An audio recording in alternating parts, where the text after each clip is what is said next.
Hi there, so more essays from you. Great. Let's take a look and see what you wrote. This one is about private car ownership, benefits, disadvantages. Let's see what you said. Experts throughout both the developing and developed world have debated the merits of owning a vehicle to one's name to its demerits. Okay, there's awkwardness in this grammatical expression here, so let's fix it if we shall. Debated the merits of owning a car or owning a vehicle. You know what? Let's fix it even further. So they have debated the merits and demerits of owning a vehicle. Okay? Probably the cleanest way to say this. Some believe that this era demands a personal way to commute, while others disagree. This essay will argue that owning a private automotive has detrimental effects on the environment and traffic in metropolitan cities over the positives of hassle-free travel and tax return to the government. We'll argue something over something else. Okay. It was a lot of information, but it was fine. When I read through it a second time, it was pretty clear. So fine. It's clear. I know what you're going to talk about in this essay, so let's see how you actually did that. On the one hand, there is ample evidence that an increasing number of self-owned vehicles has led to more destructive changes. The reason behind this is twofold. Firstly, an alarming increase in airborne pollutants, and secondly, a huge traffic mess in every day on metropolitan city roads. For example, the dark smog full city of Beijing, China, has an approximate ratio of 1 to 2 vehicle to person ratio that results in massive traffic jams in addition to health issues. Therefore, it is conclusively clear that personal transport brings forth more drawbacks. Okay, this is a little underdeveloped. You had two really nice main ideas, but you linked them together so closely that you really essentially lost a chance to develop each of them in a more complete manner. So let me show you what I mean. First of all, you said more destructive changes. I would have liked this to have been more specific and say destructive changes to the environment, okay? Because the destructive changes could be to anything. So, moving on. The reason behind this is twofold, and personally, I like either a colon here or a semicolon.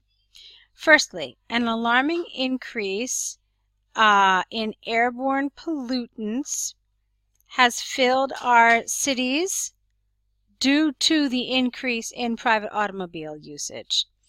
And then you could say that, for example, Beijing, China, a city full of dark smog, because grammatically this was kind of troublesome, has an approximate ratio of 1 to 2 let's see, it has an approximate ratio of, why don't you just say it? I'm not really crazy about this here. 1 vehicle to each person, or 1 vehicle to 2 people, because then you have person ratio and ratio, so it's a little overly complicated and it's not as clear as it could be. So it has an approximate ratio of 1 vehicle for every 2 people, which results here in massive, again, air pollution. Okay? So then you could have said, secondly, cities like Beijing also experience huge traffic problems every day on their city roads. And then you could go on and say this creates, again, it's a little repetitive then, but you could say that this is a quality of life issue, that this reduces the quality of life. This also reduces productivity in offices because people's commute time doubles and triples because of the number of vehicles on the road. Okay, so essentially here what I want from you is a little more development and really kind of stretching out and providing more information here. Yeah, exactly. And then this was fine here, but put a comma after your therefore. On the other hand, there is a case for private vehicle ownership, and even the detrimental environmental impacts in top cannot be overstated. I don't understand this. I'm assuming that you're going to be talking about the negatives of this, so I don't understand the even. Okay. I'm not really clear about this sentence. I have to tell you that right now I have a big question mark, but I'd like to look at the rest of the paragraph to see how you develop it before I kind of tell you any sort of suggestions. Okay, this is largely because the personally owned vehicles in modern society are a big source of worry-free travel, not traveling, travel, and a huge source of tax money towards national treasure. The national treasure. Treasury, perhaps. I'm not sure. Let's think about that. I, myself, like my many friends, comma, own a car which is easy to commute to work, no, which makes it easy to commute to work or recreational travel, and does not depend on congestive public transport and worry of non-availability in odd hours. Consistent with this line of, no, you can't say that, it's line of thinking, is the million dollar car industry and its tax return. Okay, you really need to flush that out. You really need to support it. What do you mean? How is it consistent with this line of thinking? How are they connected for you to be using this expression here? And I really felt like you needed to explain how this is so great. Okay? Thus, to some people, it is possible to argue that their lie, okay, that their, no, T-H-E-R-E, lie. So there lie some strong benefits to owning a car. And you can't say owning a car in one's name. It's having a car in one's name. That's the expression. Or owning a car, full stop. So for me, the problem in this paragraph is the order of the sentences. Here you talked about worry-free travel and then tax money. And then you develop this idea of the worry-free travel.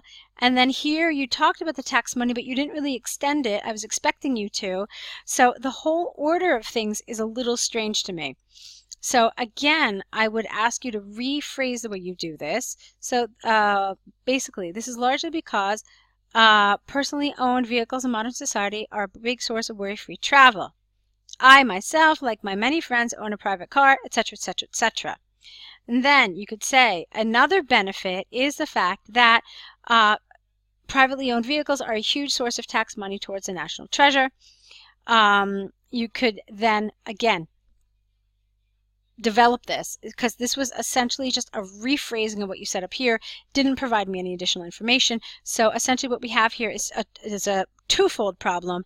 It's a problem of your coherence and cohesion because the order of your sentences is a little awkward, but it's also a problem with your task achievement because you're really missing out on some opportunities to develop these essays further. Okay, now, by examples and arguments stated above, it is concluded that despite some pluses of a personal vehicle, the long-term health and environmental issues lead as its minuses. It is, however, predicted that with energy and fuel-efficient hybrid fuel technology, this idea will be changed in the future. Okay, fine. This, to me, is a new idea. This idea of fuel-efficient hybrid fuel technology. It's a new idea. You never mentioned it anywhere in your body paragraph, so it has really no place in your conclusion. We never introduce new ideas in our conclusion. I know that we say, yes, give some sort of a prediction for the future, but give some sort of prediction in the future based on the information that you've already given. Okay, so you could have said it is predicted that citizens and governments will step forward to reduce the number of cars on the road as they see the problems it creates. Something like that. Something, again, related to things you said. Don't introduce any new information. Let's see what else we have here with you. Okay, let's go to your cover letter. Okay, it's rather long. Let's see what you did. Dear Sir, Madam, I'm writing to you with regard to the empty position advertised, no, not empty position, just the position, advertised by your prestigious firm in the local newspaper on Sunday for Business Development Manager. I am a business major postgraduate alumnus, not alumni, alumni is plural, of the Roots Institute of Business Sciences, capital, which stand, this is awkward, I don't know what this means, which stand a proud local affiliate of Harvard Business School. I'm not sure what that means. I've recently returned from a year-long observership at an international business firm in New York, USA. Separate words, capital Y. Do you mean internship or do you mean apprenticeship? I'm not really super happy with this word. I was lucky enough to have clear the internship test, to have cleared, ED, the internship test that was held amongst 85 international candidates. I am an expert in business development software and hold an excellent communication certificate from Human Resources Incorporated. Probably should be capitalized. Okay. Being a fresher in the field, I'm assuming you mean a newbie. I'm assuming you mean like a new employee. I'm not a huge fan of this word here. It doesn't really feel appropriate in the context of a formal cover letter. So let's see how you finish the sentence, and then we can see what would be a better alternative. I have my morale high to serve with all my zeal and zest. I have worked hard to reach this goal, and the position offered is suitable for me to take a start in the uproaring business world of modern times. I have some extraordinary ideas to bring forth business and spread the network internationally. The exposure to international attacks will prove a definite asset to your firm. Okay, these two sentences are fine. These two, again, as I already said, have some problems. Something else would have been better here. So something like, as I am new in the world of business, or as I am recently out of my university studies, I have a great appetite to begin my career and could imagine no better company than your esteemed firm in order to start my career. Something like that would have been fine. I don't agree with this word here. Not uproaring business world. It's not an appropriate word here. Okay, so you're trying to use some advanced vocabulary. Some of it's working. Some of it is inappropriate, though. So I wouldn't mind if you read a few cover letters, either IELTS sample letters or some actual cover letters that are available online. They're all over the place on career websites to see what kind of language we actually use, okay? Some of this just feels a little inappropriate, like this, I have my morale high to serve with all my zeal and zest. It's just not appropriate business language, that's all. So something else would have been better. You could say, I'm very enthusiastic to begin my career at a firm like yours. These are more appropriate in this context. Okay, last paragraph. I have also done my extra year of study as a junior officer in the London School of Economics, capital the E, to learn from the best of business. My bachelor's degree was stamped by the esteemed head of department himself. Get rid of this by. For he saw great talent in my approach to problem solving. Many clients were solely handled by me, even in my intern year. My 2-year experience in the observational and learner field is ready to tame daily challenges. That's awkward. It's not really a very natural expression in English. You want to see something else like, my 2-year experience in the observational and learner field provided me the experience to deal with daily challenges of this field. Okay? A little more appropriate.